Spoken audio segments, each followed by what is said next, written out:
শোন আস্তে দেখ 74 এর অঙ্কটা কি বলেছে, বলেছে Mrs S Sen is employed in a private limited company in Kolkata on April 1 2007। আচ্ছা, she furnishes the following particulars of her income for the year 23-24। Basic salary বলে দিয়েছে কত, 1,37,000 টাকা পার মান্থ। ইনক্রিমেন্ট বলেছে কত করে, 5,000 টাকা প্রতি মাসে। বলছে জানুয়ারি মাসে ইনক্রিমেন্ট হচ্ছে। খুব সুন্দর অঙ্ক দিয়েছে, ভালো করে ঠান্ডা মাথায় বুঝিস কিন্তু ব্যাপারটা অঙ্কটা। কে বলতে পারি বল দেখি এটা বেসিক স্যালারি কত হবে? ভুল হোক কোনো সমস্যা নেই, ভুল হোক কোনো সমস্যা নেই, বলার চেষ্টা কর। বল 1,37,000 ইন্টু 9 প্লাস 1,42,000 ইন্টু 3। বুঝতে পেরেছি আমি, এটা করলাম, এটা বুঝতে পারলি কি পারলি না? দেখ ওরা তোকে কি বলেছে ভালো করে পড়। বলছে তোর এপ্রিল মাসের 1 তারিখ 2023 সালে তোর স্যালারি ছিল 1,37,000। বলছে জানুয়ারি মাসে তোর ইনক্রিমেন্ট হবে। তার মানে এপ্রিল মাসে 23 সালে তোর 1,37,000 ছিল, মানে একদম পুরো ডিসেম্বর অবধি কিন্তু তোর 1,37,000 করেই ছিল। বলছে জানুয়ারি মাসে 5,000 টাকা বাড়বে, জানুয়ারি মাসে 5,000 টাকা বাড়বে, তাই ওটা 1,42,000 হলো। 1,42,000 ইন্টু 3, ভালো করে বুঝবি কিন্তু ব্যাপারগুলো। হ্যাঁ স্যার এই ব্যাপারটাই তাহলে হয়েছে, বলছে আপনাকে জানুয়ারিতে ইনক্রিমেন্ট। হ্যাঁ করাতে দিবি তো, সব করাতে দিবি। আরে কি করাবে কলেজ, আমি করাবো না এমন কি করাবে কলেজ? ওখানে 40,000 ছিল তুই। আচ্ছা দেখ শোন, এত অব্দি হয়ে গেল, এখানে কোশ্চেনটা ঘুরিয়ে দিয়েছে। আর আগের অঙ্কগুলো কেমন দিয়েছিল, আগের অঙ্কে বলেনি কোন ডেটে কত স্যালারি। বুঝতে পারলি ব্যাপারটা? একটু কোশ্চেনটা একটু ঘোরানো। হ্যাঁ হ্যাঁ, কোন দিয়ে বলবো চ। এই যে এখানটায় টাইম লাইনটাকে আমি টাইম লাইন ড্র করছি, সুন্দর বোঝা যায় time line.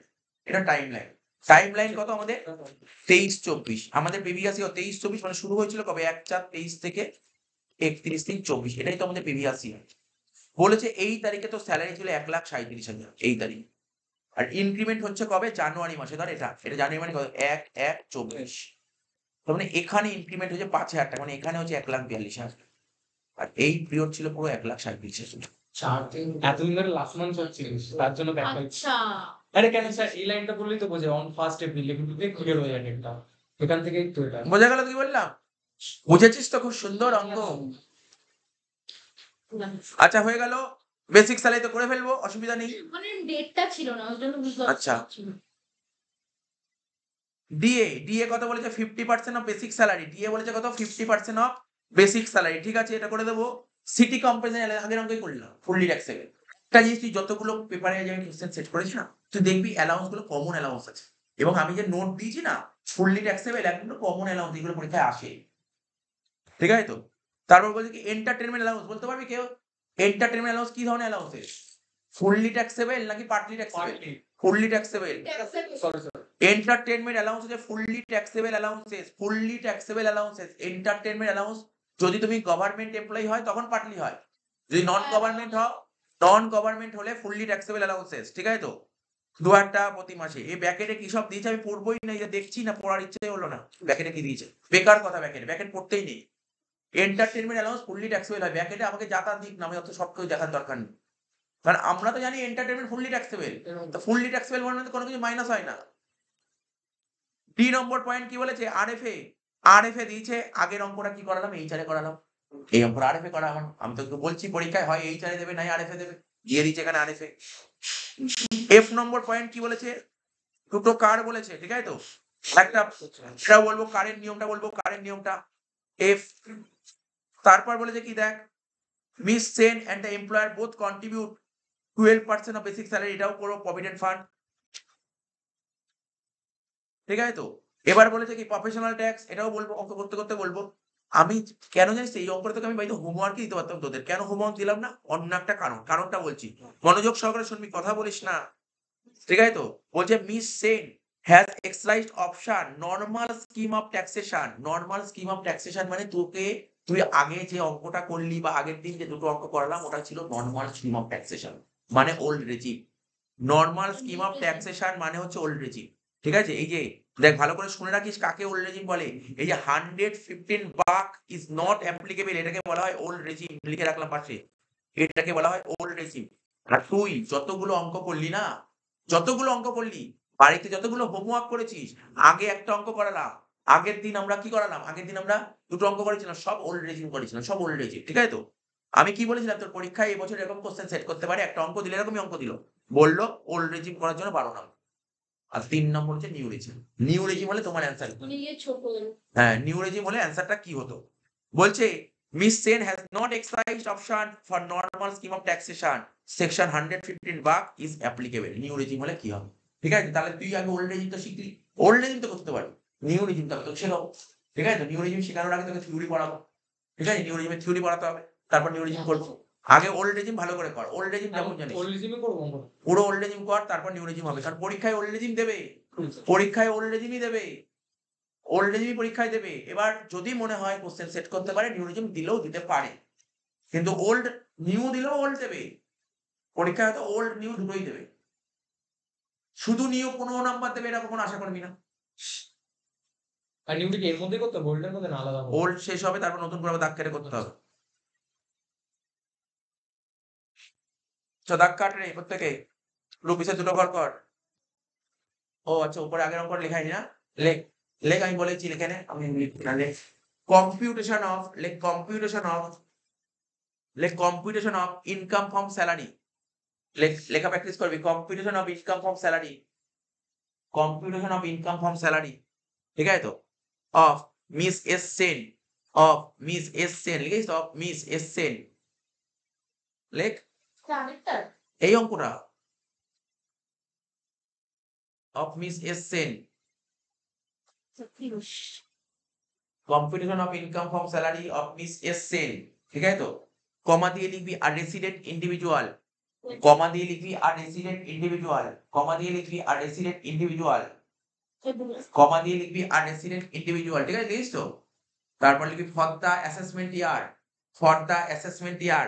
For the assessment year 2000 কত? অ্যাসেসমেন্ট ইয়ার কত ছিল? For the assessment year 2024-25। For the assessment year 2024-25 relating to the previous year. Relating to the previous year. For the assessment year 24-25। তারপর লিখবি কি? Relating to the previous year. Relating to the previous year লিখিস তো? 23-24। 23-24।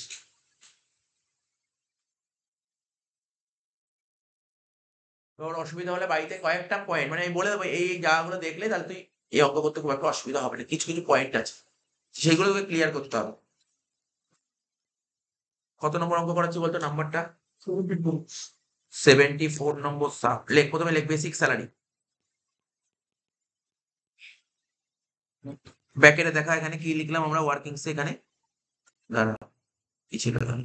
1,37,000 into 9। 1,37,000 into 9 plus 1,42,000 into 3। কত বেরিয়েছিল আমাদের?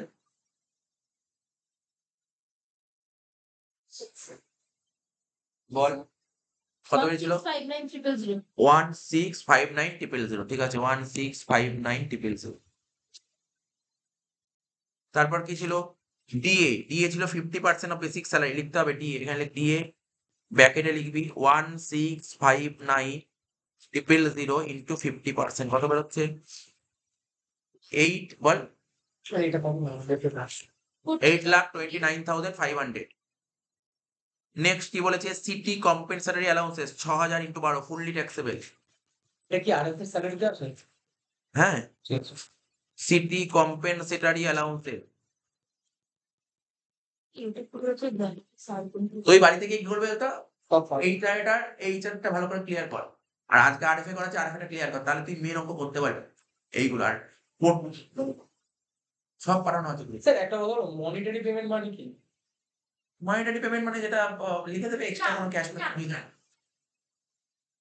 City compensatory allowances. ঠিক আছে তো? তুই পিন করে রাখবি, এগুলো পাঠাবো, পিন করে রাখবে, সুবিধা হবে। সিটি কম্পেনসেটরি অ্যালাউন্সেস শোন কত টাকা করে পড়েছিল বল? 6,000 টাকা করে। 6,000 ইন্টু 12 কত হবে? 72,000 টাকা। 6,000 ইন্টু 12 কত হলো? 72,000 টাকা। তারপর কি বলেছে? এন্টারটেনমেন্ট অ্যালাউন্স অলরেডি বলে দিলাম, ফুললি ট্যাক্সেবল। 2,000 ইন্টু 12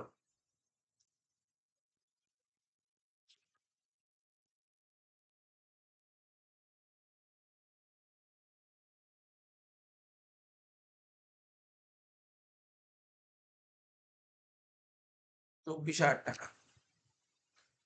নেক্সট কি বলেছে? আর আর কি কিছু ছিল না? আর কিছু নেই। এবার পার্কিউজিটসে ঢুকে হেডিং দ্য পার্কিউজিটস করতে বল। প্রভিডেন্ট ফান্ড না? টিডিডি তারা দেখি আর কি ছিল? পার্কিউজিটসে আছে। ও পার্কিউজিটস। প্রভিডেন্ট ফান্ড আছে না নিচে? হ্যাঁ হ্যাঁ হ্যাঁ, প্রভিডেন্ট ফান্ডটা করে নি। তাহলে প্রভিডেন্ট ফান্ডটা করে নে। প্রভিডেন্ট ফান্ডটা। প্রভিডেন্ট ফান্ড তো আগের অঙ্কটা করলি পারবি। প্রভিডেন্ট ফান্ড একটা কমন অ্যাডজাস্টমেন্ট, এটা পেরিয়ে যাবে, সবাই পেরিয়ে যাবে প্রভিডেন্ট ফান্ড। তাহলে কি লিখবো? লিখ এমপ্লয়ার কন্ট্রিবিউশন টু আরপিএফ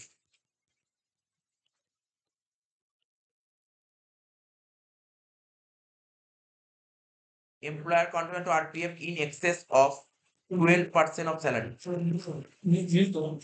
না কত আমি দেখি কোশ্চেনটা দেখি। 12% দিয়ে দিন। আচ্ছা, employer contribution to RPF in excess of 12% of salary, আমি কি বলেছিলাম 12% এর বেশি হলে ট্যাক্সেবল। 12%ই আছে, নীল লেখ। 12% লেখা থাকলে নীল। এখন যদি লেখা থাকতো 9% তাহলে কি লিখতাম? নীল। নীল। আচ্ছা 9% তো নীল। 12% হলে নীল, মানে 12 বা 12 নিচে তো নীলই হবে। 12 উপরে হলে ট্যাক্সেবল হয়ে গেল। তারপর কি বলেছে? Interest credited two RPF. অঙ্ক যত প্র্যাকটিস করবি একটা কনফিডেন্স আছে, পরীক্ষার হলে যখন কনফিডেন্স আছে যে তুই পারবো অঙ্ক করতে, যাই পয়েন্ট দিকে এগুলো বুঝবি। আর কলেজের ক্লাসগুলো দেখবি কি কি পয়েন্ট করাচ্ছে, আমরা করাচ্ছি, এছাড়াও এক্সট্রা কিছু করালে আমাকে বলবি, ঠিক আছে? না, আমাদের পড়াই সেটা এই Interest credited to RPF না গোয়েঙ্কায় পড়াই আমি জানি। Interest credited to RPF in excess of 9.5% per annum. দেখ ইন্টারেস্ট কত টাকা বলেছিল এখানে? এখানে ইন্টারেস্ট বলেছিল হচ্ছে 6,54,750। অনেক বড় বড় অ্যামাউন্ট দিয়েছে। 6,54,750 টাকা ইন্টারেস্ট। এটা কত পার্সেন্টে এই টাকাটা ইন্টারেস্ট পাওয়া গেছে? 13%। তাহলে কত পার্সেন্ট এক্সট্রা আছে এর মধ্যে? 4 কি করে? 9.5। 9.5 থেকে 13 4 কি করে হয়? 3.5। 13.5 আছে। হ্যাঁ ও আচ্ছা 13.5। সরি আমি দেখিনি 13.5 ছিল। 13.5 ছিল। কত হচ্ছে বল ক্যালকুলেট করে? 1,94,000।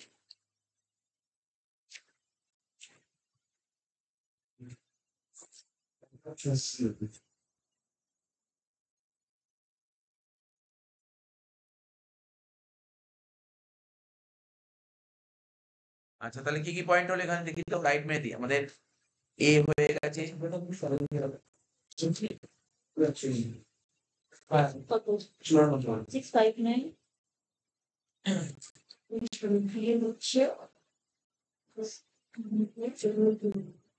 এ হয়ে গেছে, বি হয়ে গেছে, সি হয়ে গেছে, তাই তো? আচ্ছা আচ্ছা, ডি নম্বর পয়েন্ট এবার করবো, সেটা কি রেন্ট ফ্রি অ্যাকোমোডেশন। লেখ, লিখবো কি পার্কিউজিটস, লেখ পার্কিউজিটস, লেখ পার্কিউজিটস, লেখ পার্কিউজিটস, মেন অঙ্কে লেখ পার্কিউজিটস আন্ডার সেকশন 17 সাবসেকশন 2।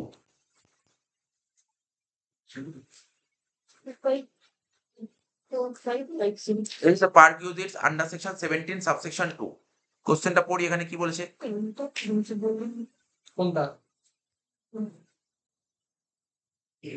ওটা কি ইসের মধ্যে আসলে তো ওটা কি ইসে বাকি কষ্ট ফার্নিচারটা হচ্ছে আর কিন্তু এটা টেক্সট নিবি আর এটা হচ্ছে employer is very unfurnished unfurnished আর আচ্ছা এই কথা বলিস না, বলছে কি আর রেন্ট ফ্রি ফার্নিশড অ্যাকোমোডেশন।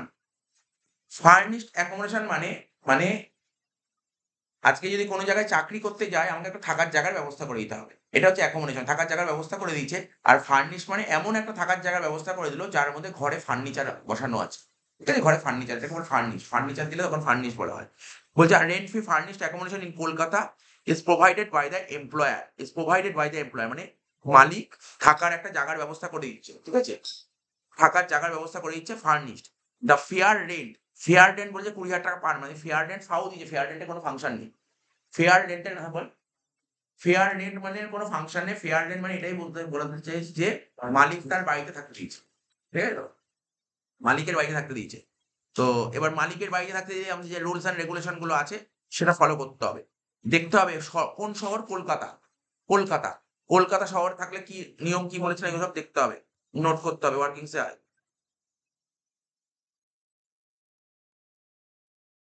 লিখবো পার ইউজ হ্যাঁ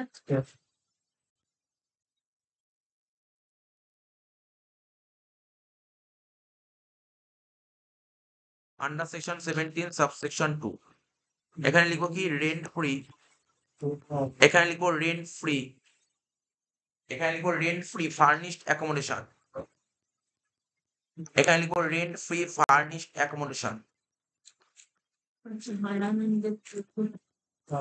এখানে লিখবো রেন্ট ফ্রি ফার্নিশড অ্যাকোমোডেশন। লিখেছিস তো?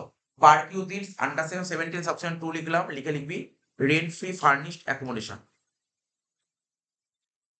ওয়ার্কিংস করবি, ওয়ার্কিংস, ওয়ার্কিংস এর নাম লেখ, নিচে চলে আয়, ওয়ার্কিংস এর নাম লেখ, ওয়ার্কিংস এর নাম লেখ rent free furnished accommodation.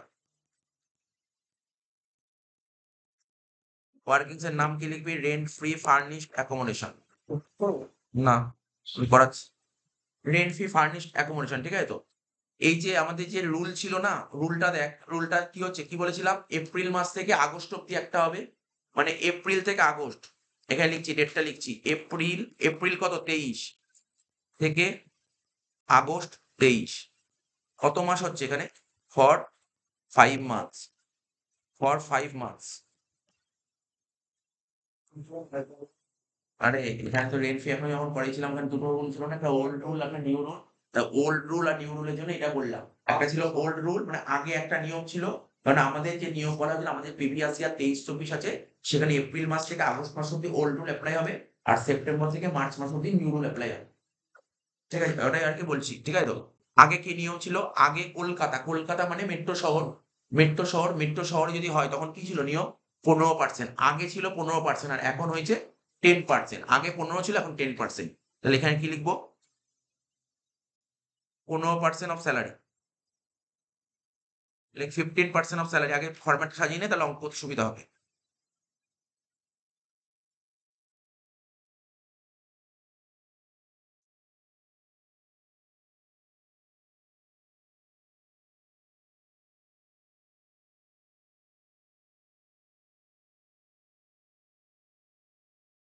Fifteen percent of salary,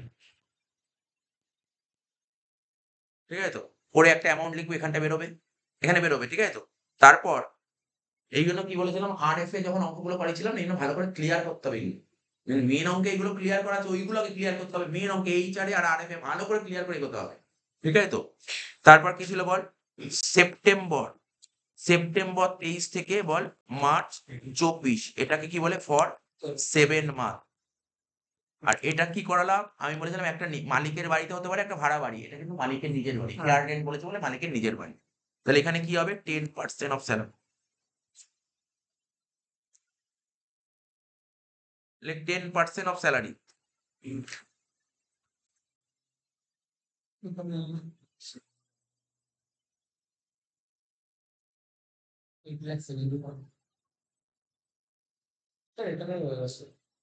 8,70,000 কি বলে?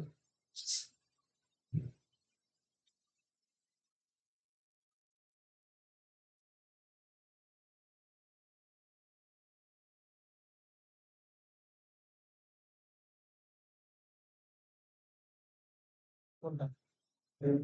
80 লাখ টাকা। আপনার 70 লাখ, 5,000 জিরো। সেপ্টেম্বর 23 থেকে মার্চ 24, কি লিখবো এখানে? For 7 month.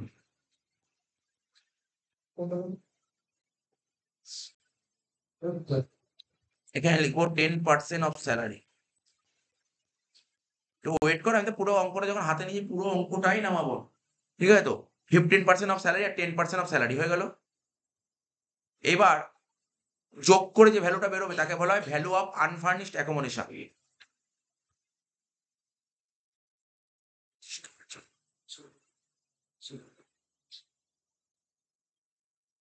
যেটা বেরোলো তাকে বলবি ভ্যালু অফ আনফার্নিশড অ্যাকোমোডেশন, ঠিক আছে? লিখবি ভ্যালু অফ আনফার্নিশড অ্যাকোমোডেশন, তার সঙ্গে যোগ করবি কস্ট অফ ফার্নিচার, হ্যাঁ তার নিচে যোগ করবি কস্ট অফ ফার্নিচার।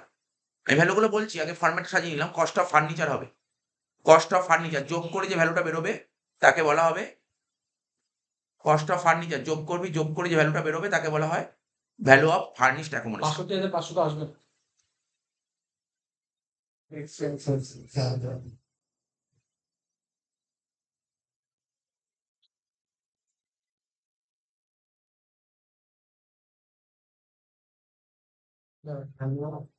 এটা লিখবো ভ্যালু অফ, এই ফরম্যাট সাজাতে হবে, ভ্যালু অফ আনফার্নিশড অ্যাকোমোডেশন।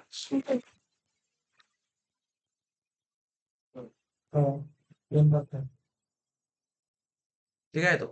তার সাথে যোগ করবো কি কস্ট অফ ফার্নিচার।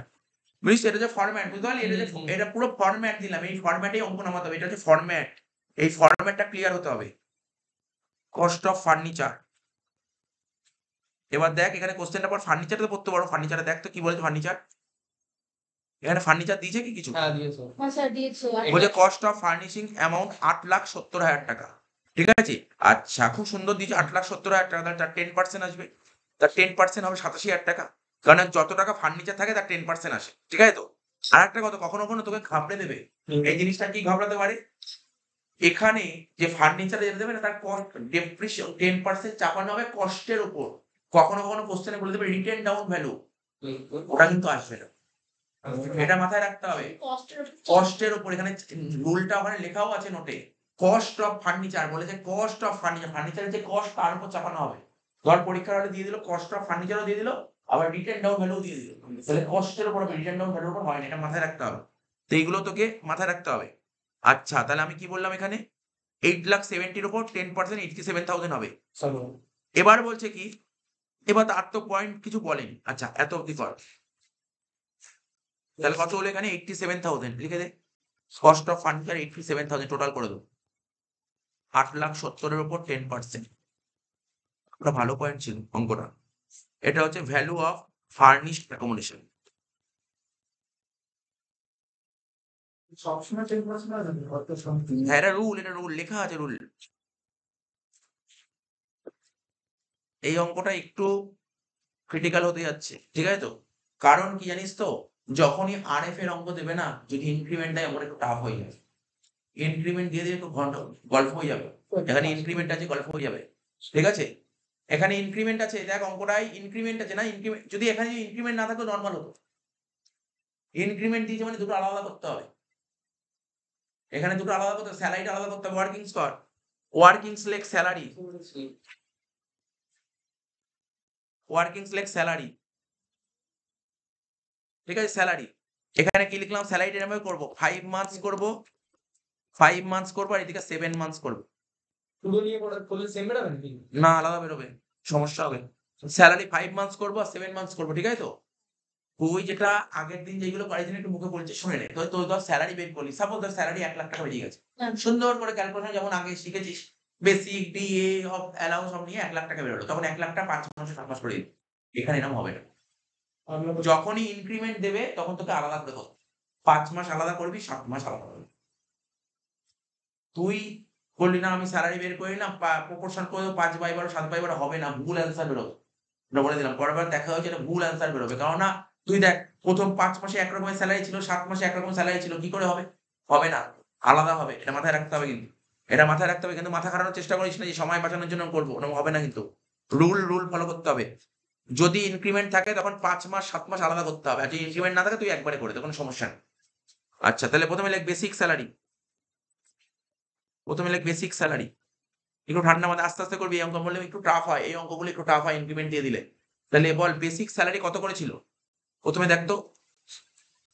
16,00,000। 1,37,000 টাকা করেছিল। না না 16 লাখ বলিস না এখন ভাই, 16 লাখ বলিস না। বেসিক স্যালারি 1,37,000 করেছিল। একটু স্যালারিটা বল, তোর ইনক্রিমেন্ট কবে হয়েছিল বল দেখি? জানুয়ারি মাসে।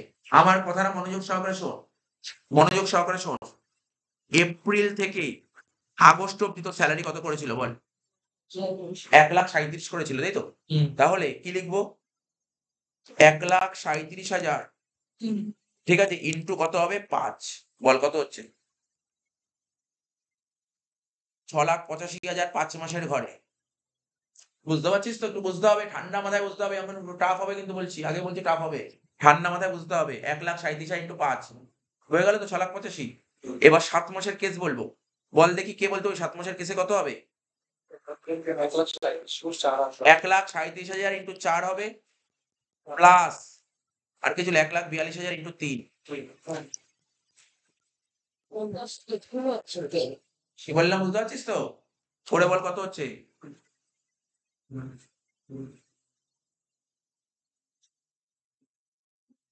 কত হচ্ছে বল? কি বুঝতে পারলি ব্যাপারটা, বুঝেছিস তো?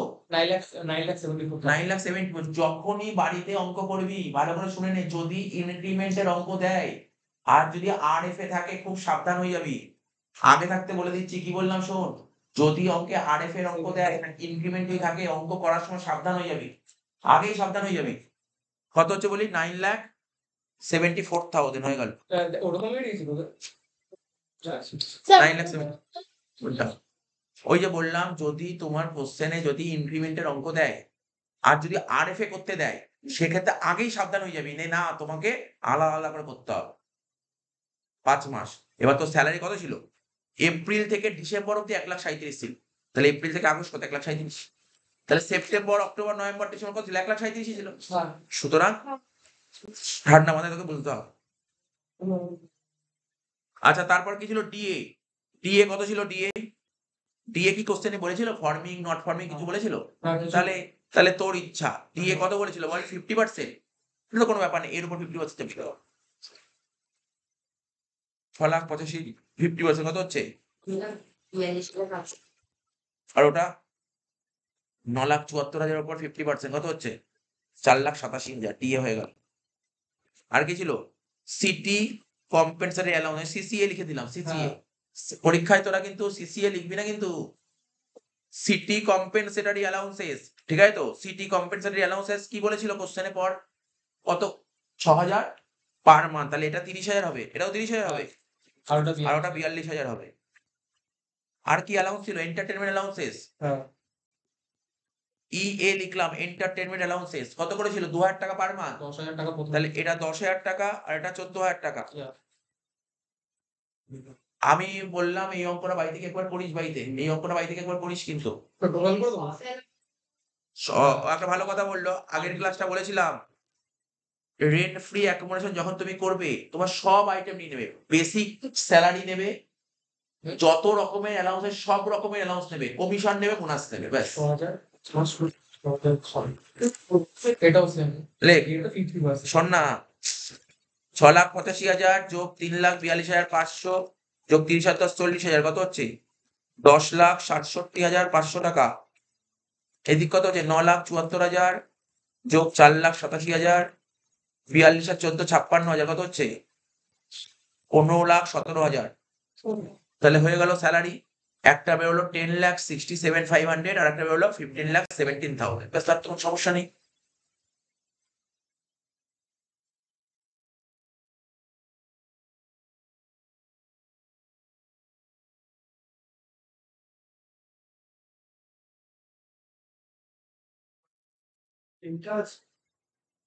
এবার ক্যালকুলেট কর।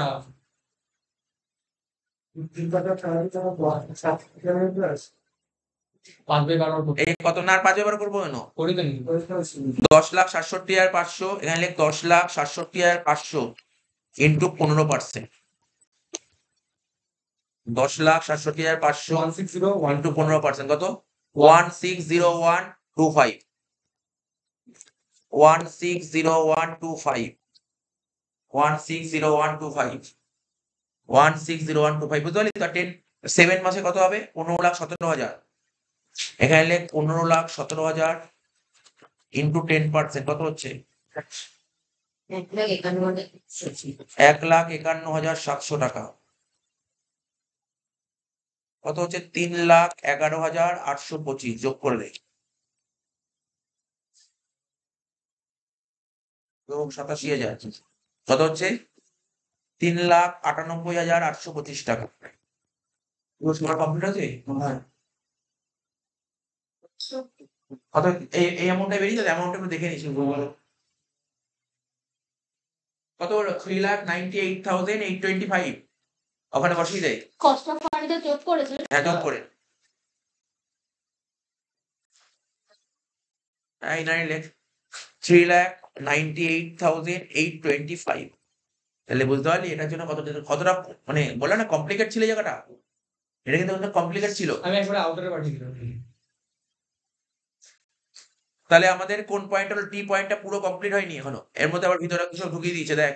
আ গার্ডিনার অ্যান্ড আ সার্ভেন্ট একটা মান্থলি রেমুনারেশন 12,200 and 18,000 টাকা রেসপেক্টিভলি আর provided by the employer. Employer provide করছে গার্ডিনার আর সার্ভেন্ট, ঠিক আছে। তার মানে এটা চলে আসে per period select 12,200 per month করে করবি আর 18,000 পার মান্থ করে করবি। বেশ।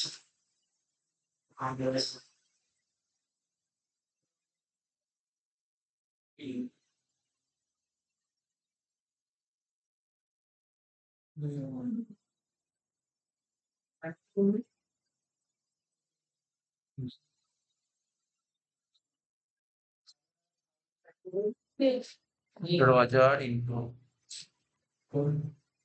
আচ্ছা ওই যে আমাদের যে নোট লেখা ছিল নোটটা একটু পর, বা আমি বলে দিচ্ছি নোটে একটা কথা বলা ছিল। এখানে বাড়িটা কে প্রোভাইড করেছে? এমপ্লয়ার প্রোভাইড করেছে।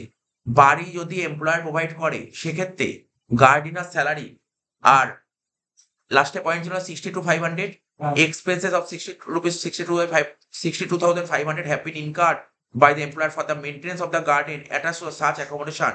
ঠিক আছে, এই দুটো খরচ আসে না যদি বাড়িটা মালিক প্রোভাইড করে। যদি বাড়িটা মালিক প্রোভাইড না করে, ধর মালিক ভাড়া বাড়িতে রাখতে দিয়েছে, সেক্ষেত্রে এগুলো আসতে হবে। কি বললাম? দুটো কনসেপ্ট বুঝতে হবে। কি বললাম? দুটো কনসেপ্ট বুঝতে হবে। এখানে যে এমপ্লয়ি যে মিস এসছেন, যেই বাড়িতে থাকছে সেই বাড়িটা কে প্রোভাইড করে? মালিক প্রোভাইড করে, মালিকের বাড়িতে থাকতে দিয়েছে। তো মালিকের বাড়িতে প্রোভাইড করে, মালিক যদি বাড়িটা প্রোভাইড করে মানে মালিকের নিজের বাড়িতে থাকতে দিয়েছে, সেখানে গার্ডিনার স্যালারি আসবে। ঠিক আছে, গার্ডিনার স্যালারিটা নিতে হবে না। ঠিক আছে তো? সার্ভেন্ট নেবো, সার্ভেন্ট না, সার্ভেন্ট নেবো ওটাও নেবো না। আমি নোট লিখে দিচ্ছি, নোট লিখে দিচ্ছি। তুই শুধু লেখ পার পিরিয়ডস এর মধ্যে লেখ কত টাকা লিখবি বলতো? লিখবি হচ্ছে সার্ভেন্ট স্যালারি, লেখ সার্ভেন্ট স্যালারি।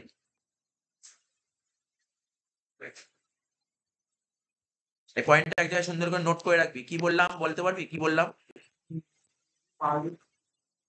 মালিকের নিজের বাড়ি থাকলে গার্ডেনার আসবে। মানে তুই ধর একটা কোম্পানিতে চাকরি করতে গেছিস, এবার তোকে থাকার জন্য মালিক নিজের বাড়িতে থাকতে দিয়েছে, একটা গেস্ট হাউস বা এরকম জায়গায় থাকতে দিয়েছে, ঠিক আছে তো?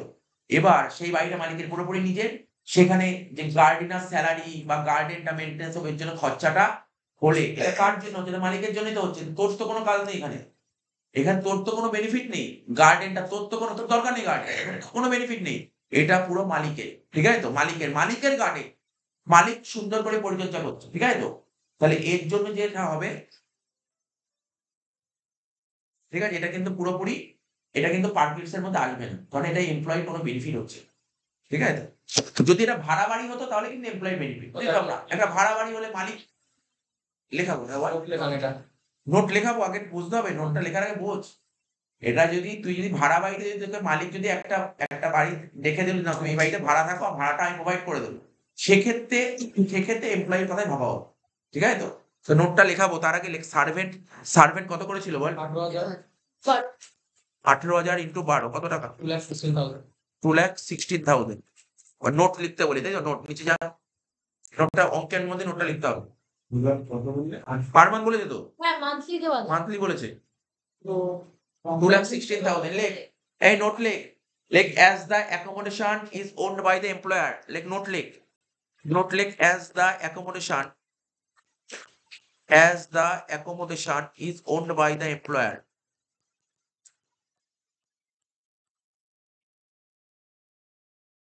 is owned by the employer। কি লিখলাম? as the accommodation is owned by the employer, ঠিক আছে? as the accommodation is owned by the employer, expenses incurred by the employer, কমা দিয়ে লেখ expenses incurred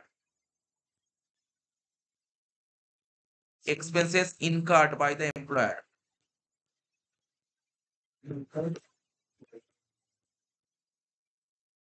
expenses incurred by the employer for the maintenance of the garden, for the maintenance of the garden,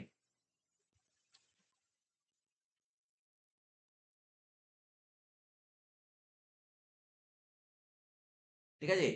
attached to such accommodation, attached to such accommodation is not taxable, is not taxable। ঠিক আছে, এই নোটটা পড়ে রাখ, যখনই অঙ্ক পাবি এই নোটটা পেলে, মানে এরকম পয়েন্ট পেলে এটা লিখবি, is not taxable। লিখেছিস তো? কি লিখলাম বল? as the accommodation is owned, কি লিখলাম বল? as the accommodation is owned by the employer, expenses incurred by the employer for the maintenance of the garden attached to such accommodation is not taxable। ঠিক আছে, তাহলে এটা আসলো না, তাহলে এই পয়েন্টটা পুরো কমপ্লিট হলো। আর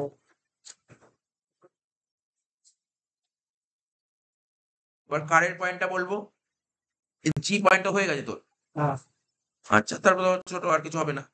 বলছে টু কার, দুটো কার, এতদিন তোরা না একটাই কার পাচ্ছিলি, এবার দুটো কার দিয়েছে।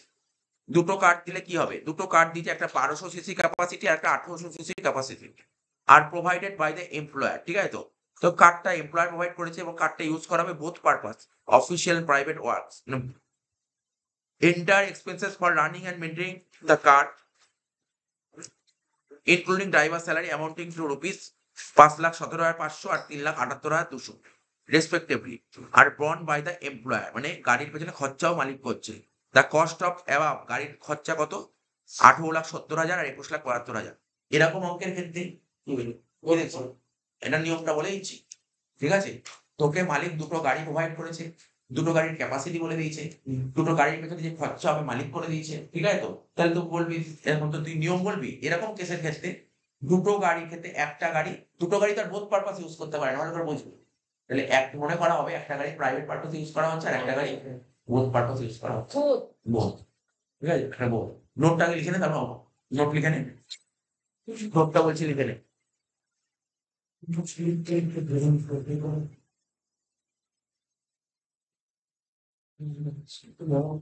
লেখ, নোটটা বলছি লিখে নে। হোয়েন, লেখ when two or more cars, hello,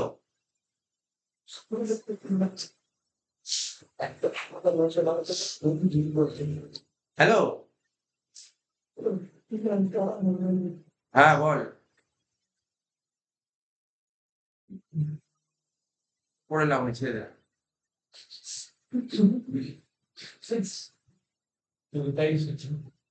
কি বললাম? লেখ, when two or more cards, when two or more cards provided by the employer,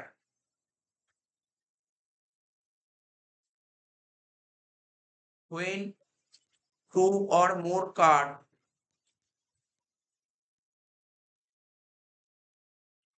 provided by the employer,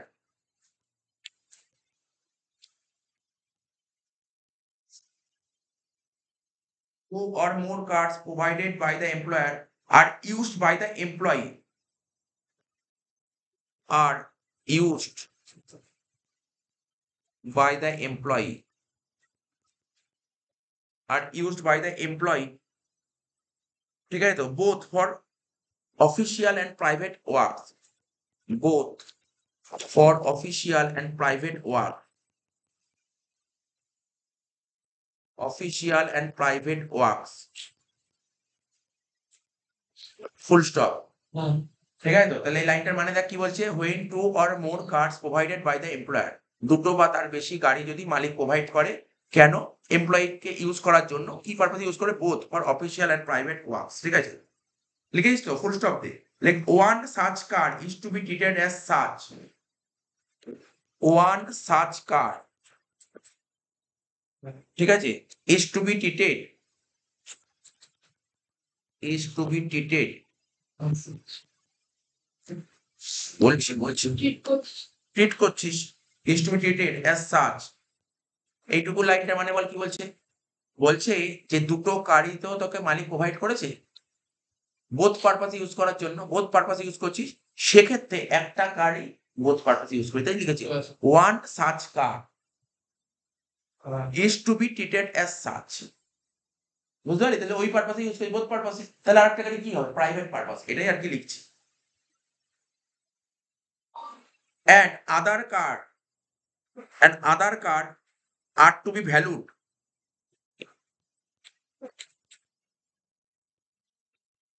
and other car are to be valued, ঠিক আছে, as if such car other কি লিখে অত লিখতে হবে না, other car are to be valued private purpose, তাতে লিখতে হবে private purpose, তাতে লিখতে হবে। হ্যাঁ অফিসিয়াল হবে না, অফিসিয়াল বলতে এটা তো ট্যাক্সেশনের রুল বলে দিয়েছে, একটা দুটো কার্ড যখন বলছে বোথ পারপাস ইউজ করছে সেক্ষেত্রে একটা বোথ হবে, একটা বোথ হবে যেটা বলেছে সেটা, আর একটা হচ্ছে প্রাইভেট পারপাস। এবার বোথ পারপাস এসব নিয়মগুলো লিখ। এবার তোর মানে প্রশ্ন হবে, কি প্রশ্ন হতে পারে, স্যার দুটো তো ক্যাপাসিটি ছিল গাড়ি, কোন গাড়িটাকে ধরবো প্রাইভেট আর কোন গাড়িটা ধরবো বোথ, এবার তোর ইচ্ছা, তোর ইচ্ছা, ঠিক আছে, এটা তোর ইচ্ছা, ঠিক আছে। এবার যে এমপ্লয়ি সে ভাববে, সে অনেক কিছু ভাবতে পারে, যে বলছে এই গাড়িটা যদি আমি ইউজ করি, এই গাড়িটা যদি আমি বোথ পারপাস ইউজ করি আমার এখানে বেশি ট্যাক্স দিতে হচ্ছে, এগুলো ও যে করবে তার ট্যাক্সের পয়েন্ট অফ ভিউ থেকে ভাববে, ঠিক আছে, কি বললাম বুঝতে পারলি তো, সে তার ট্যাক্সের পয়েন্ট অফ ভিউ থেকে ভাববে। লেখ এখানে অ্যান্সারটা করে নে, এখানে অ্যান্সারটা করে নে, তাহলে বল দুটো ক্যাপাসিটি তো দুটো ছিল, দুটো ক্যাপাসিটি ছিল, একটা তো একটু মনে মনে ভাব না, একটা 1200 সিসি আর একটা 1800 সিসি, 1200 সিসি যদি হয় তাহলে কত হতো, যদি 12 যদি বোধ ধরিস তাহলে কি হবে, 1800 900 মানে কত হচ্ছে 32,400, 32,400, বুঝতে পারছিস তো, এটা হচ্ছে 1200 সিসি যদি করিস, আর 1800 সিসি হলে কত হবে, এটা 39,600, 39,600, এটা হলো, এটা তোর দুটো কেসই আমি বলে দিলাম।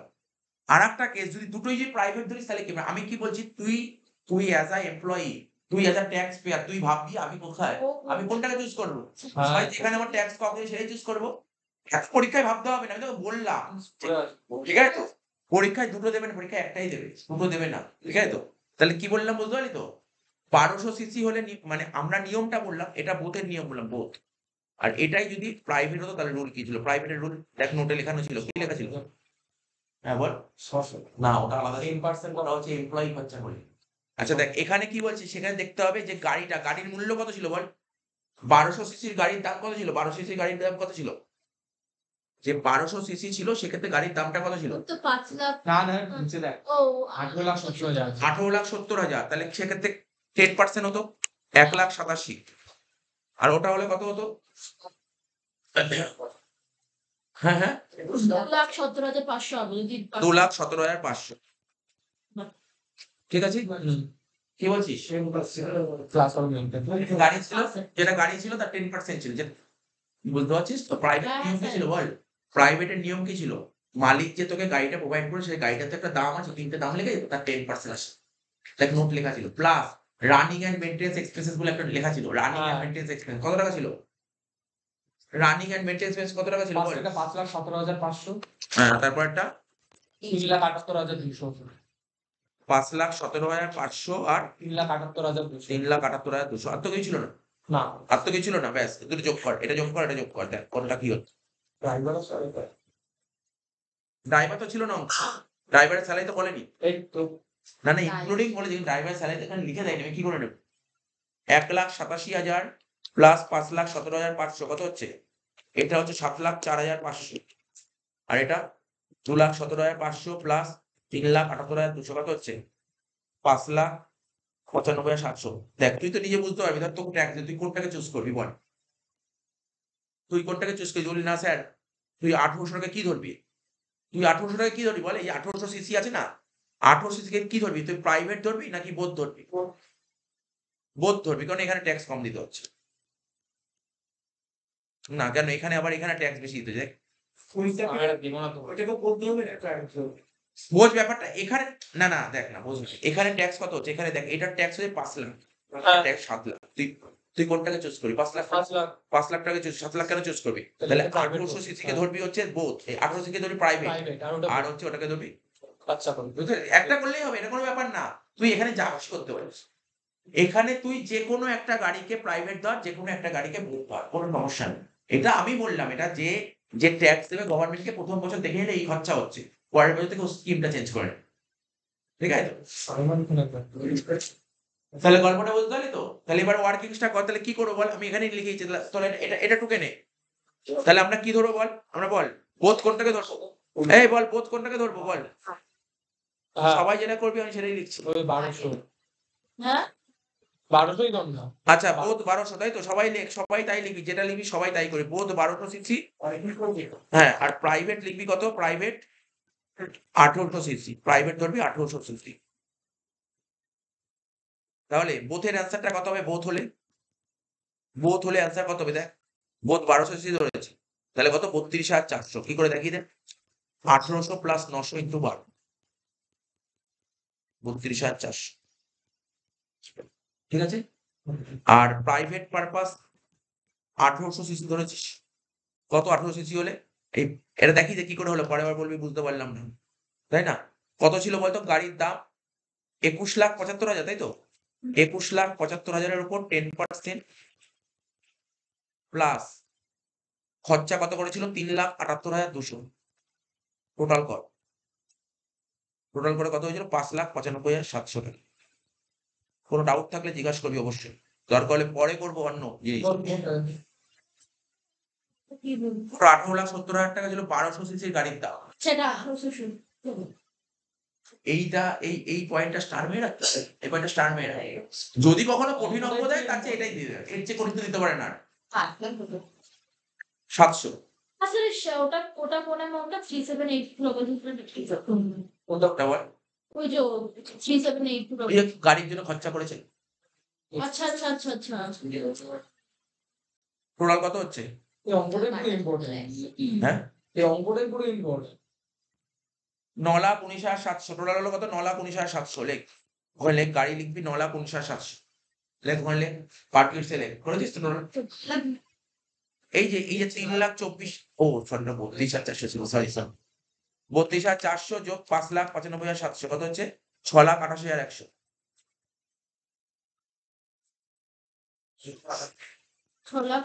সোমবার যখন, আজকে কি পারবো, শুক্রবার, সোমবার যখন করতে যাবি অঙ্কটা আবার করে নিয়ে দেখবি, আমরা আবার করি না, কিন্তু পারবি না কিন্তু বাড়িতে, এটা অঙ্কটা একবার করতে হবে, এই অঙ্কটা আরো একবার করতে হবে তো। 6,28,100 হলো তো, এবার ওখানে বসা, মেন অঙ্ক বসা, তার শেষ তো আর তুমি না কার লেখ, মেন অঙ্কে লেখ কার, 6,28,100।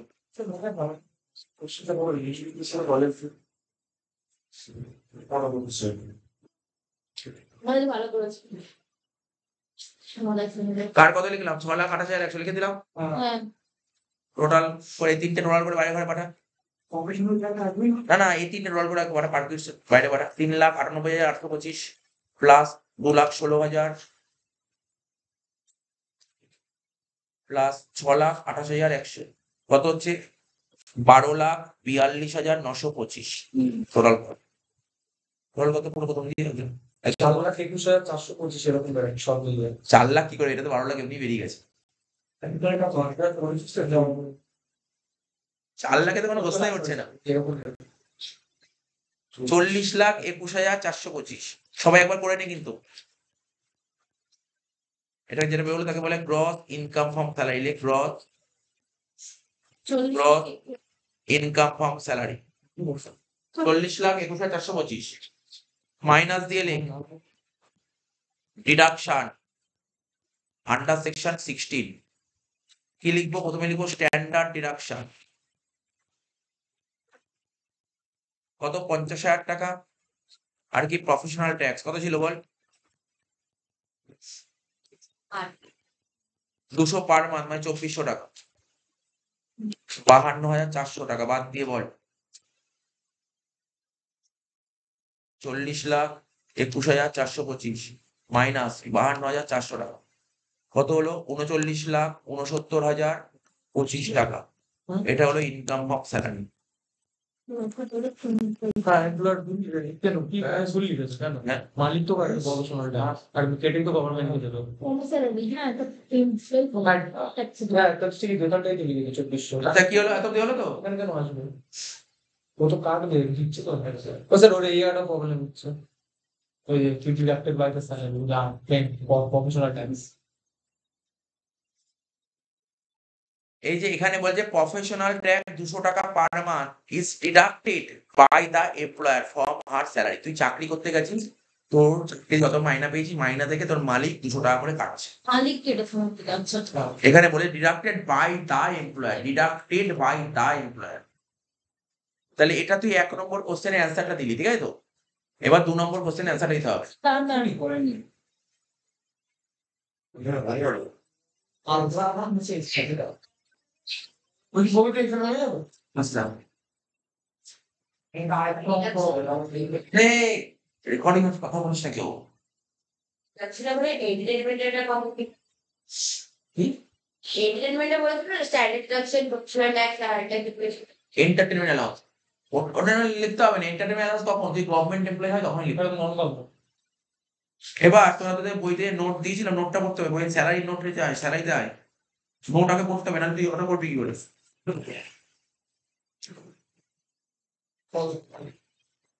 শুনুন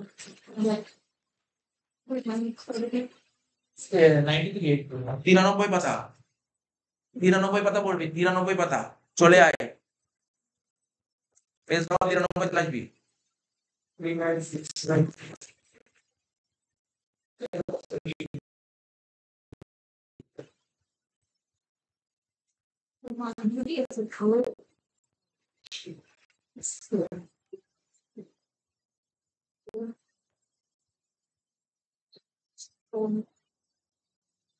তোর পরীক্ষায় যদি নিউ রেজিমের অঙ্ক দেয় তাহলে তোকে কিন্তু থিওরি পড়তে হবে। থিওরি না পড়ে নিউ রেজিমের অঙ্ক করতে পারবি না। থিওরি না পড়ে নিউ রেজিমের অঙ্ক করতে পারবি না। বারবার বলছি থিওরি না পড়ে নিউ রেজিমের অঙ্ক করতে পারবি না। মন দিয়ে শুনবি, দেখ মনোযোগ সহকারে শুনতে হবে কিন্তু। দেখ 93 পাতায় চলে আয় পিডিএফ এর, ঠিক আছে? 93 পাতায় কি লেখা আছে দেখ। বলছে special provision for competition of income from salary when such income is computed as per section 115 বা। তোকে যদি নিউ রেজিম করতে বলে তখন এই কন্ডিশন গুলো মাথায় রাখতে হবে। কি বলেছে? The following exemption or deduction shall not be allowed to determine income under the head salary when such income is calculated as per section 115 bar. মানে তুমি যদি নিউ রেজিমে অঙ্ক করতে চাও তাহলে কি কি এক্সেমশন পাবে এটা বলছে। পাবো না না, কি কি এক্সেমশন পাওয়া যায়? নিউ রেজিমে অনেক এক্সেমশন দেবে না। নিউ রেজিমে অনেক রকমের এক্সেমশন দেবে না। তা নিউ রেজিমে কি কি এক্সেমশন দেবে না? প্রথম পয়েন্ট, এইচআরে করলাম আমরা, এইচআর অঙ্ক করলাম মনে পড়ে, এইচআরে করলাম, এইচআরে তে এক্সেমশন মনে পড়ছে, এক্সেমশন বাদ দিন লেস, ওই লিস্ট অফ 3টে ওটা পাবেই না এক্সামে কোথাও। শুধু অ্যাকচুয়াল এই ছেলেটা লিখবে হ্যাঁ টপিক বলবো আমি সব অঙ্ক করা বলে দেবো। তার মানে কি বুঝতে পারলি? এইচআরের এক্সামশন পাওয়া যায় না, 1 নম্বর পয়েন্ট। এইচআরের এক্সামশন পাওয়া যায় না নিউ রেজিমে। 2 নম্বর পয়েন্ট কি বলেছে? যে তোরা অনেক রকমের অ্যালাউন্স করেছিলি, মানে চিলড্রেন এডুকেশন অ্যালাউন্সেস, হ্যাঁ তারপর আরো বল নাম বল কত অ্যালাউন্স ছিল, তারপর লাইন অ্যালাউন্সেস ছিল না children education allowances, hostel allowances, ঠিক আছে তো? তারপর হচ্ছে তোর কনভেয়ান্স অ্যালাউন্সেস, বুঝতে পারলি তো? এই যত রকমের অ্যালাউন্স ছিল, যত মানে আমি তোকে বলতে চাই যেগুলো পার্টলি ট্যাক্সেবল অ্যালাউন্স ছিল, মানে এমন কিছু অ্যালাউন্স ছিল যার থেকে এক্সামশন পেয়েছিল, তো ওইগুলো পাওয়া যাবে না। কোনো অ্যালাউন্সের উপর এক্সামশন পাওয়া যাবে না। এই যেখানে লিখেছে দেখ, এক্সামশন আন্ডার সেকশন 10 সাবসেকশন 14, ঠিক আছে তো? কি বলছে? বলছে কি এক্সেপ্ট, বলছে 10 সাবসেকশন 14 এ যত যত অ্যালাউন্স আছে ওর উপর কোনো এক্সামশন পাওয়া যাবে না, কিন্তু কয়েকটা অ্যালাউন্সের উপর এক্সামশন পাওয়া যাবে। সেটা কি? ট্রান্সপোর্ট অ্যালাউন্সের উপর এক্সামশন পাওয়া যাবে। ট্রান্সপোর্ট অ্যালাউন্স কোনটা? যেটা হ্যান্ডিক্যাপ এমপ্লয় লেখা ছিল, হ্যান্ডিক্যাপ এমপ্লয়ের জন্য কত টাকা, ব্লাইন্ড লেখা ছিল কি ব্লাইন্ড এন্ড অর্থোপেডিক্যাল হ্যান্ডিক্যাপ জন্য 3200 টাকা ছাড় পাওয়া যেত। ওটা যেমন ছাড় ছিল তেমন ছাড় আছে। Conveyance allowance to meet expenditure income travelling for office work, এদের এক্সামশন পাওয়া যাবে, ঠিক আছে? অফিসিয়াল পারপাসে 20,000 না না, তোর উল্টো পাল্টা কিসব বলছিস, ঠিক আছে? তারপর বলছে কি এর কোথা দিয়ে 20,000 টাকা লেখা ছিল, 20,000 টাকা বলছি। কনভেয়ান্স অ্যালাউন্সের কোনো রুলই নেই এরকম, মানে শুধু অফিসিয়াল পারপাস যত টাকা খরচা হতো সেটাই বাদ যেত। এবার বলছে any allowances granted to meet cost of travel on tour or on transfer, ঠিক আছে? 3 নম্বর পয়েন্ট। তো বেসিক্যালি তোর পয়েন্ট মনে রাখার জন্য, মনে রাখার বিষয় এইটা, খুব মনে রাখার বিষয় এই চায়টা, ঠিক আছে? এটাই বেসিক্যালি থাকে, এই চায়টা মনে রাখার বিষয়। আর এইখানে যা যা পয়েন্টগুলো খুব একটা থাকে না কোশ্চেনে, যেগুলো মনে রাখতে হবে সেগুলো বলে দিচ্ছি। 1 নম্বর পয়েন্টটা মনে রাখতে হবে। তারপর হচ্ছে ডেইলি অ্যালাউন্সেস, ঠিক আছে? এটার উপরও কোনো এক্সেমশন থাকলে, আগে থাকলে এখনো থাকা, মানে মনে রাখতে হবে। এখনো পর্যন্ত এই চারটাই বললাম। আর কি বলেছে দেখ এখানে 3 নম্বর পয়েন্টটা মনে রাখতে হবে, ডিডাকশন আন্ডার সেকশন 16 সাবসেকশন 1, মানে স্ট্যান্ডার্ড ডিডাকশন 50,000 টাকা। কি বলেছে? Deduction in respect of entertainment allowance received by a government employee and under section 16 subsection 3 deduction in respect of payment of proportional tax, however standard deduction 16(1)(a) মানে তুই যে এখন যে অঙ্কটা করছিস এখানে স্ট্যান্ডার্ড ডিডাকশন 50,000 টাকা তুই লেস করতে পারবি না, পরের বছর থেকে লেস করতে, ঠিক আছে, পরের বছর থেকে লেস করতে। ওই জায়গায় লিখেছে, এই যে দেখ বলছে যে however standard deduction under 16 subsection 1(a) shall be available assessment year 24-25 থেকে, আমরা 23-24 করছি তাই কোনো প্রশ্ন নেই। ঠিক আছে তো। এবার বলছে exemption of perquisites in respect of free food non alcoholic beverage, ঠিক আছে তো, আপ টু রুপিস, এখানে কি লিখেছে up to ₹50 per meal provided through paid voucher. তো এইগুলো তার বেসিক্যালি আমার এইচআরটা, এখানে এইচআরের একটা কেস আছে, ঠিক আছে, এখানে এইচআরের যে কেসটা আছে সেটা আমি বলবো, তাহলে জাস্ট 3 লাইন অঙ্ক নেমে যাবে। তারপরে ডিডাকশন ওই তো ডিডাকশন বলছে তো, ডিডাকশন আন্ডার 16 সাবসেকশন 1(a), এবার ডিডাকশন আন্ডার 16 এর মধ্যে একটা স্ট্যান্ডার্ড ডিডাকশন ছিল, এন্টারটেইনমেন্ট অ্যালাউন্স ছিল, আর হচ্ছে কি বললাম প্রফেশনাল ট্যাক্স ছিল। এইগুলো এই এক্সামশন গুলো পাওয়া যাবে না, সেটা আমি একটা অঙ্ক দিয়ে বুঝিয়ে দিচ্ছি, অঙ্ক দিয়ে ব্যাপারটাকে পুরো ক্লিয়ার করে দিচ্ছি, অঙ্কটাতে যে অঙ্কটা করছিল ওই অঙ্কটা দিয়ে আমরা বুঝিয়ে দিচ্ছি।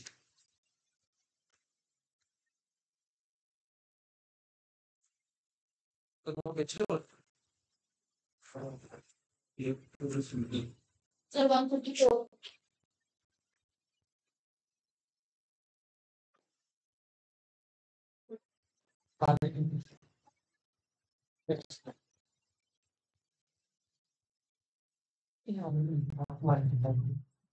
কত ছিল পেজ নাও বলি? 134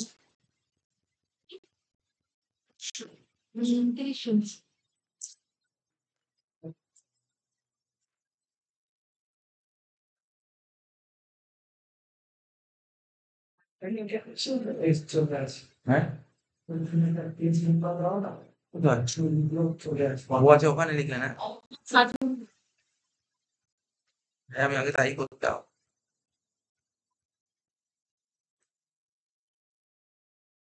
ধাক্কা ঢুকেছে একটা।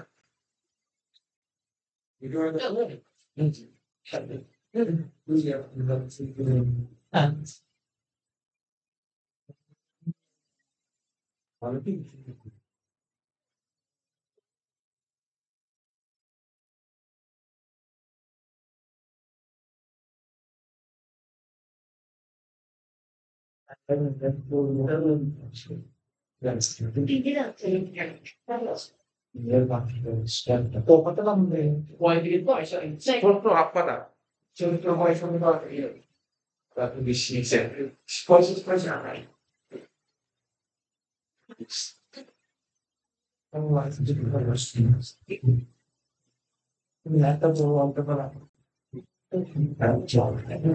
আচ্ছা দেখ এই শোন, কথা বলিস না। অফিসের একটা দাগ কাটলেই হয়ে যাবে।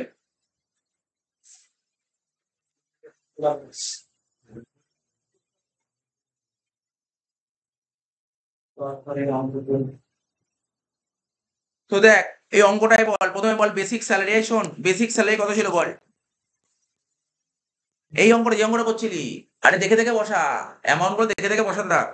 এই দেখ বলছি বেসিক স্যালারি কত ছিল, 1,659 দেখে দেখে বসা, 1,659,303 দেখে দেখে বসা বেসিক স্যালারি। ডাউট থাকলে আমরা জিজ্ঞাসা করি বলবো, কিন্তু নিউ রেজিমটা করছি 1,659,303। আরে কিছুই নেই, দেখ ওকে এত কিছু মনে রাখতে হবে, প্রতিটা অঙ্ক আমি বলে দেবো, যতগুলো অঙ্ক থাকবে নিউ রেজিমে বলে দেবো। যেমন এই অঙ্কে এই অঙ্কটাকে একটু ডিফারেন্সটা বুঝেন, এখানে দেখিয়ে দিই আগে, তারপর তুই নিজে করতে পারবি। দেখ আগে শুনেন, এই বারবার কোনো অসুবিধা হচ্ছে? এদিক টাকা, এদিক টাকা। এই দেখ তুই এখানে এক্সেমশন কোথায় কোথায় পেয়েছিস, কোন কোন অ্যালাউন্স এক্সেমশন পেয়েছিস, এখানে যে কটা অ্যালাউন্স আছে কোনো এক্সেমশন ছিল? ভালো করে বুঝ, কিন্তু কোন ডাউট থাকলে জিজ্ঞাসা করা আগে। দেখ এখানে বেসিক স্যালারি, ঠিক আছে, এই বেসিক স্যালারি দেখে দেখে বসাবো, ওখানে টিএ দেখে দেখে বসাবো, নিচে সিটি কমেন্ট দেখে দেখে পুরো বসাবো, এন্টারটেনমেন্ট পুরো দেখে দেখে বসাবো, ঠিক আছে, এমপ্লয়ার কন্ডিশন দেখ বসানোর কিছু নেই, এটা পুরো দেখে দেখে বসাবো, বোঝা গেল তো। রেট ফ্রি এখন এগুলো যা আছে পুরো মানে এত অব্দি পুরো সেম হবে। এই অঙ্কে এইটাই পুরো বসবে, এত বুঝতে পারলি কি বললাম?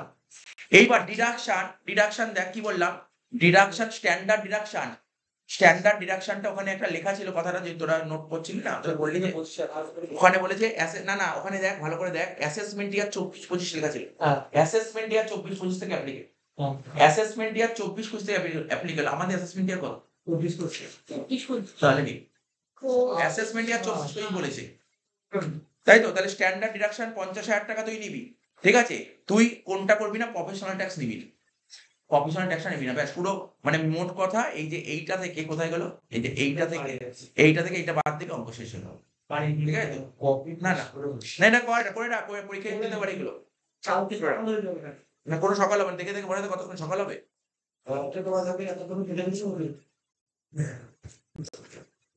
যা তো পারি।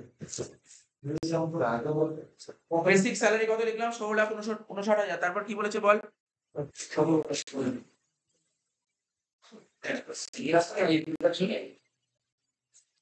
তারপর টিএ, টিএ কত বলেছিল বল?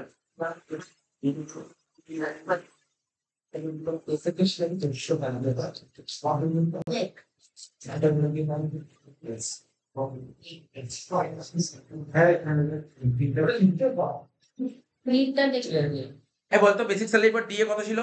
স্যার ডিএ 95 ডবল ছিল হ্যাঁ 8 to 9 ডলার ওর সাথে নম্বর ধরে সমাধান 8 to 9 বলিস না। বেসিক স্যালারি হলো, ডিএ হলো, ডি এর পর কি ছিল? বেসিক স্যালারি, ডি এর পর সিটি কম্পেনসেটরি অ্যালাউন্সেস, সিসিএ 72,000 কত ছিল? 72,000 টাকা। এন্টারটেইনমেন্ট এন্টারটেনমেন্ট অ্যালাউন্সেস ইএ কত ছিল? 24,000। হ্যাঁ আরপিএফ নেই আরপিএফ তো লেখার দরকার নেই ওটা। তারপর কি ছিল? ইন্টারেস্ট ক্রেডিটেড এমপ্লয়ার পরীক্ষার হলে নাম্বার ওয়াইজ এটা করবি, ঠিক আছে? শুনলি তো?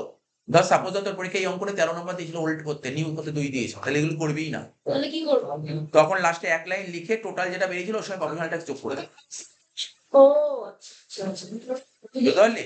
লাস্টে যেটা আগের অঙ্কে ইনকাম এবং স্যালারি বের করলি না, হ্যাঁ হ্যাঁ এই যে যেটা বের করলি না এটা, হুম। এই দেখ, এই যে টাকাটা বেরোলো, এই টাকাটা কোথায় গেল? এই যে এই টাকাটা বেরোলো, এর সাথে এটা যোগ করে দিলে answer হয়ে যাবে। এইগুলো দেখবি কত নাম্বার দিয়ে, নাম্বারের উপর করতে হয়, ঠিক আছে তো? যা জেনে রাখতে হবে তোকে।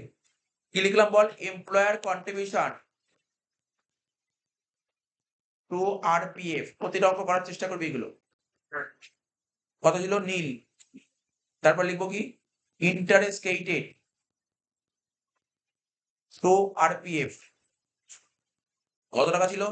1 লাখ তার মানে তুই একটা জিনিস কি বলতে পারলি, বেসিক্যালি ডিডাকশনটা অ্যালাউ করে নিউতে।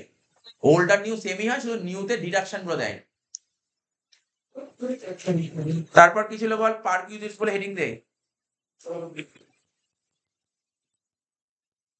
কি লিখবো প্রথমে? আরএফএ বলতো কত ছিল, দেখে দেখে বল দেখি। আরএফএ কত ছিল? 3,98,125 398825, তাই তো? তারপর কি ছিল? কার বল কত ছিল? 6,28,100 তারপর কারের পর ছিল সার্ভেন্ট, কত ছিল? 16,000 2,16,000, ঠিক আছে তো? টোটাল করে দেবো। কি লিখবো? Gross income from salary 21 minus deduction under section 16, ঠিক আছে? ডিডাকশন আন্ডার 16 বলে প্রথমে কি লিখবো? একটাই তো লিখবো, স্ট্যান্ডার্ড ডিডাকশন 50,000, অঙ্ক শেষ। প্লাস ফাইল বলতো টোটাল কত হয়েছিল? গ্রস ইনকাম ফ্রম স্যালারি দেখে দেখে 40,21,425 40,21,425, ওর থেকে 50,000 টাকা মাইনাস কর করে বল কত হচ্ছে।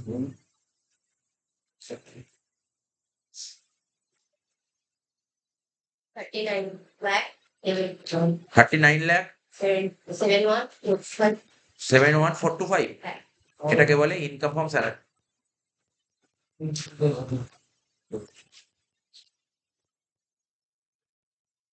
হয়ে গেছে? সবার করা হয়েছে?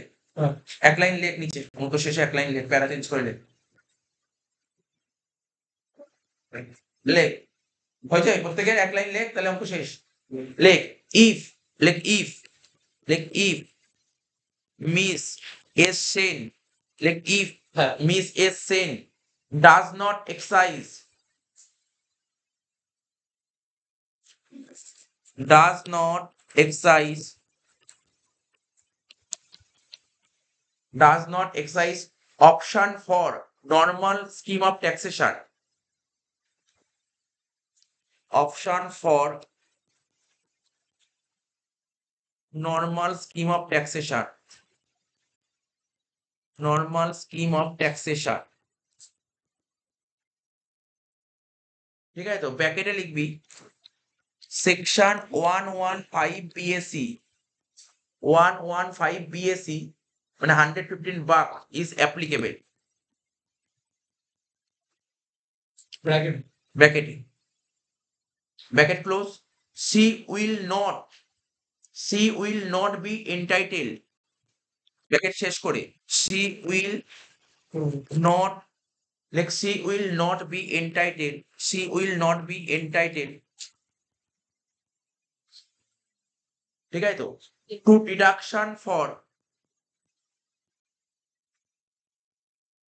deduction for payment of professional tax. Payment of professional tax. He will not be entitled मतलब To deduction for payment of professional tax. To deduction for payment of professional tax. Payment of professional tax. ঠিক আছে তো হ্যাঁ professional tax তারপর লিখ under section 16 subsection Roman 3 full stop. ঠিক আছে তো হ্যাঁ under section 16 subsection Roman 3 bracket close. প্যারা চেঞ্জ করে লাস্ট লাইন লিখ therefore comma in this case comma income under the head salary, income under the head salary কত হবে সেক্ষেত্রে অ্যান্সারটা যেটা আমি তোকে বললাম দেখ কি লিখছি দেখ 4021425 তাই তো 4021425 প্লাস না এখানে কত ছিল বলতে অ্যান্সারটা কোশ্চেনটা লাস্টে আগের অঙ্ক করে করলাম অ্যান্সার কত পেয়েছিল লাস্ট অ্যান্সার 3969025 3969025 এটা লিখি 3969025 এটা লিখ 3969025 এর সাথে যোগ করি প্রফেশনাল ট্যাক্স কত ছিল বল প্রফেশনাল ট্যাক্স 2400 ব্যাস যোগ করবে যেটা সেটা হবে অ্যান্সার 3969025 যোগ 2400 কত হচ্ছে 39,71,425 এটাই বেরিয়েছিল স্যার এটা কি বেসিসে মানে এটা হচ্ছে যে আমি এটা প্যারাটা লিখলাম ধর পরীক্ষায় তোকে পুরো ওল্ড রেজিমে অঙ্ক করতে দিল বললো এটা নিউ রেজিম হলে তোমার অ্যান্সার কি হতো 2 নাম্বার দিয়েছে শুধু এইটুকু লিখে দিয়ে চলে আসবে বা 3 নাম্বার দিলে এইটুকু লিখে দিয়ে চলে আসবে আলাদা করে করার দরকার নেই সময়টা বেঁচে গেল ওটাই তো করলাম তুই দেখ দুটোর অ্যান্সার প্রফেশনাল ট্যাক্সটা নিউ রেজিমে প্রফেশনাল ট্যাক্স নিতে নেই ওল্ড রেজিমে মাইনাস হয় নিউ রেজিমে মাইনাস হয় আমি তোকে নর্মাল ভাষায় বলে দিচ্ছি তোর এইচআর এর যে এক্সেমশন ওল্ড রেজিমে ছিল নিউ রেজিমে নিতে নেই চিলড্রেন এডুকেশন অ্যালাউন্সেস ওল্ড রেজিমে লেস করতে হয় নিউ রেজিমে লেস করতে নেই ঠিক আছে তো এরকমই কিছু কিছু কথা প্রফেশনাল ট্যাক্স ওল্ড রেজিমে লেস করতে হয় নিউ রেজিমে লেস করতে নেই।